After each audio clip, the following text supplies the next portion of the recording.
What's up, Homestead homies? It's Off Grid with Doug and Stacy. I'm Doug. I'm Stacy. And today we're shooting video at the Missouri Organic Growers Association. It's a big conference held in the Kansas City area.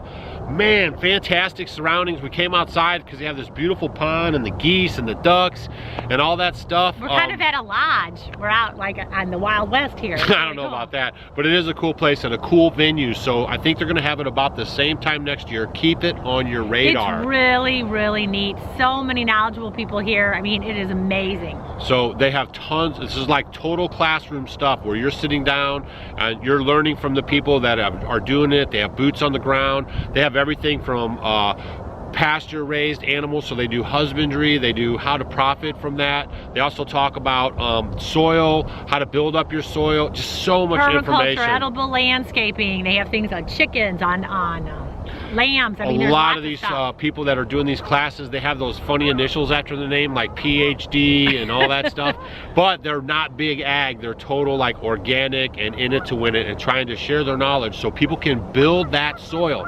So we're going to show you guys around the conference. We're going to poke you into a couple rooms, show you maybe some of what we have going on during our speak, and hopefully you guys get one of those. Get what? Those nuggets! A nugget! Oh, I hear some geese behind me and I can't hear you with my earbuds because it's a little chilly out here. Alright, let's get inside.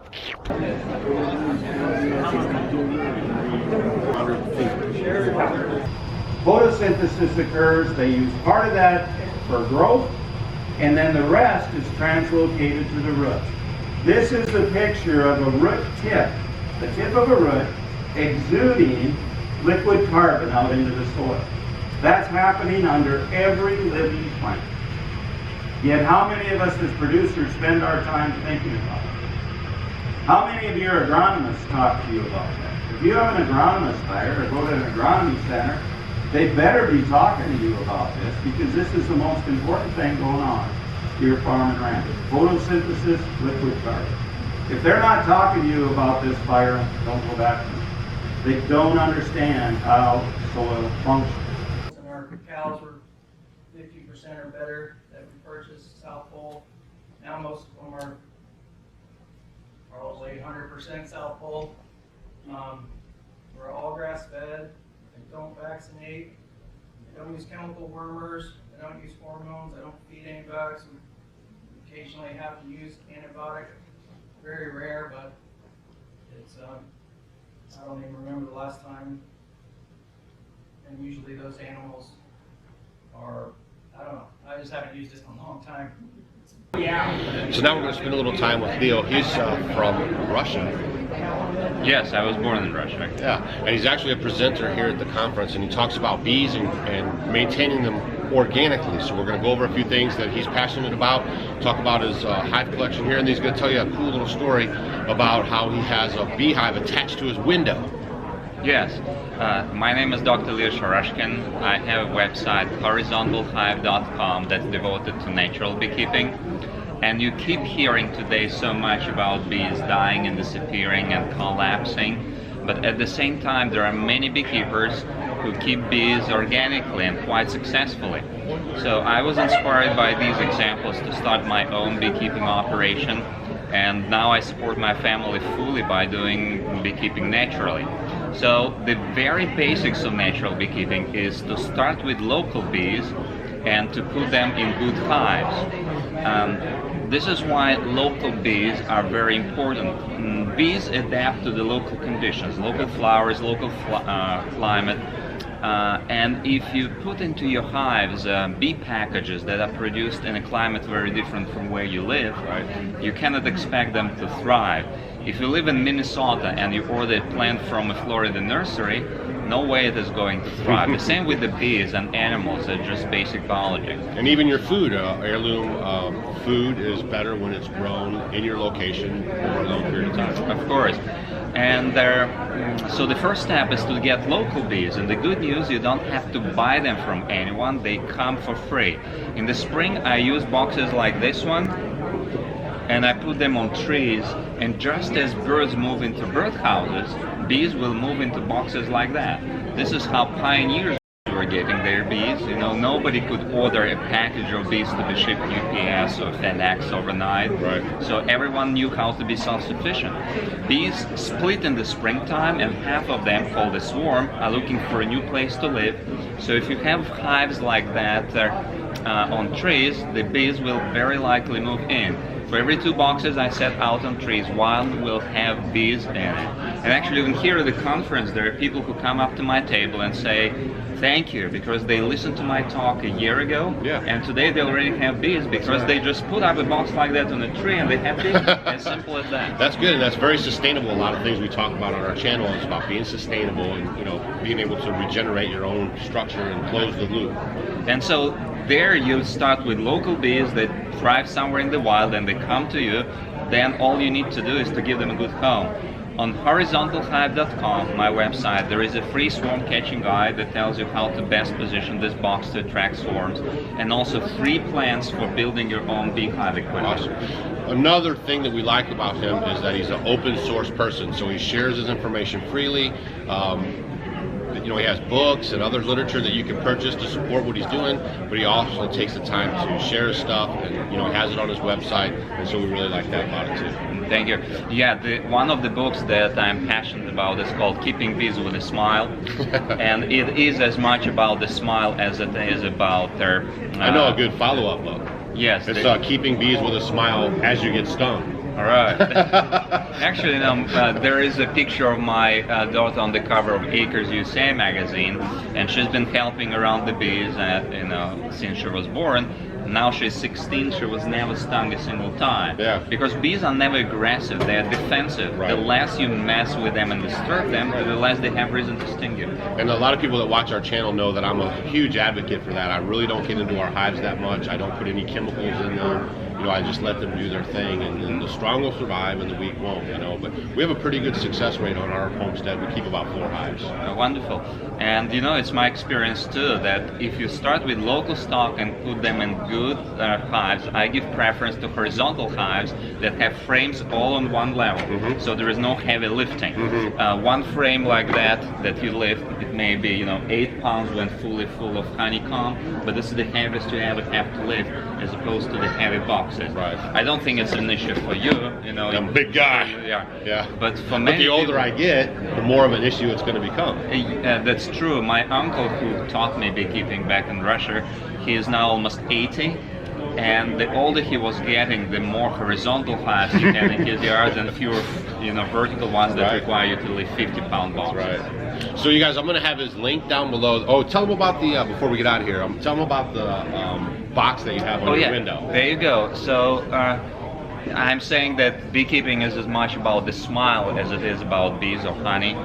And one of the wonderful ways to enjoy bees is to make what I call a bee TV. You take a box similar to this one and just replace one of the walls with a piece of plexiglass. Right. And you connect the hole, the entrance to the outside with a 2-inch hose. And you place the box inside so you can watch what's going on. And you know, my son watching the bees transforming empty box into their small kingdom with all this honeycomb build and filling it with honey and pollen and their babies, he said, "Oh, Daddy, look, everyone knows how to make something out of something, but bees know how to make something out of nothing." That's awesome. So actually, you cut a hole in the glass for the tube, or in setting this on the counter? You put it somewhere by the window. Right. Then you raise the window. Okay. And you put the 2x4 in under the window, and you drill and a drill hole in the 2x4, so you don't have to disturb the window or the walls. Right. That's great. And then the counter will support the weight of the as it grows out. And for all you homeschoolers out there, what a great project. And you have the plans for that on your website? Or I have plans for this box, but the only difference is that instead of one of the walls, you have a piece of wood. That's a great idea. So his information is going to be linked down below. You can check that out. And we're going to keep looking around the conference and see what other neat stories we can find. Hi, I'm Becky Steinhauser, and I just attended a session with Doug and Stacy, and it was awesome. And I'm really excited to pursue some more information that they provide, and I hope they come back next year to the MOA conference. Since you got the rocket on it, you were going out, so it's all good like that. Yeah. Had turn your towers up here. What do you do? Hey folks, this is Dan, President of MOA, Mid-America Organic Association. We've just completed our 3-day conference that we have annually here in Missouri, and it's a very good success. We had a lot of people showing up, a lot of good speakers. We appreciate a lot of our speakers and our vendors. We had like 70 vendors out in our exhibit hall displaying different items and different information. And a lot of networking going on here.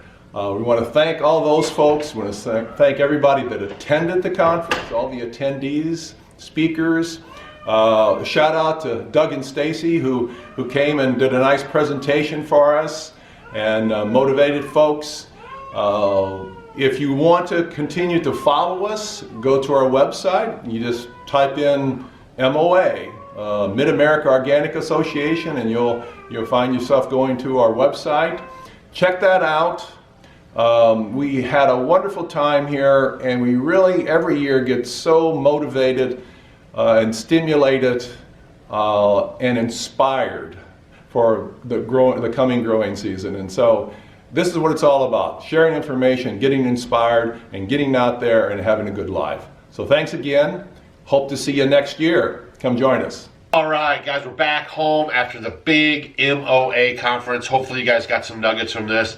I love the Bee Dude. We're going to be following up with that. Stay tuned. Awesome. We're going to catch a swarm this year. We're going to walk you guys through the whole process. We're pretty excited about that. Also, we want to announce the winner of January's Homestead Homie of the Month. If you're new to our channel, once a month, every month this year, we'll be giving away this wonderful 13-quart heavy-duty stainless steel bowl from Layman's. And it's made in America. Yeah, that's nice. Do lots of good things with these. I love these. I think every person, homesteader, everyone should have these bowls. Multiples. They're great. Yes, definitely. You can do so much with them. So S. Noose is the winner of Congratulations, January's. S. Noose. And we'll be sending Stephanie out her bowl, and we've already contacted her, so that's on the way. Also, we are going to have, last year we had the homesteading kids like essay contest. Well, this year we're going to do it, but not do an essay. We are going to have a poem contest for you kids out there. We'll say 15 years and below. And I want you guys to write a poem about homesteading, homesteading life, growing your own food, being self-sufficient, things like that. So just a poem. And we want to have all the poems in, let's say, by the end of the month. By end of February? February. Okay, end of February. So get those poems in as quick as you can, and we will have a special surprise for We're going to pick three winners. Yeah, we'll pick 3 winners, and then we'll get something off to you guys. So if you parents are watching and you know your homestead homies and you want to get the kids involved, it's a great time to have them write a poem. It's also good for your homeschooling, and you guys send that to us. Our address is always in every single video, and you just send it right there. Just address it to Doug and Stacy, and we'll get it. And then we're going to read them as well.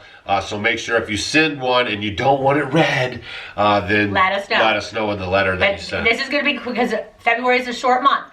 So February 28th. Yeah, right? that's it. So get them in quick. Start writing a poem. I can't wait. Yeah, that'll be really cool. So don't forget to check us out on Facebook, Instagram, and Twitter. And if you guys make sure you try to make it to the MOA next year. It's in Kansas City, Missouri. We're going to probably be speakers there again. We'll keep you informed. And also, just so you can mark this stuff on your calendar, everything's always down below in the description box. But we're going to be at the Homesteaders of America Conference. That's in October in Virginia.